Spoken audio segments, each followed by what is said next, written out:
Well, good morning, ladies and gentlemen. Welcome to Grumman Pilot's YouTube channel. And today we're going to talk about the Muncie, Indiana fly-in we had in March of 2004.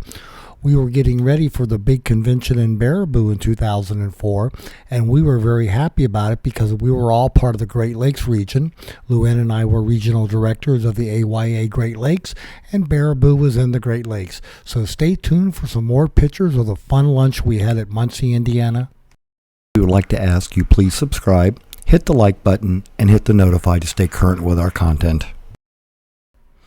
So not only did everybody fly in and have a good time with the social event and getting to chat with folks, but one of the convention chair couples came down with some apparel, and they were showing what the shirts were going to look like for Baraboo, what some of the other stuff was going to look like. So we were very excited to see all of that.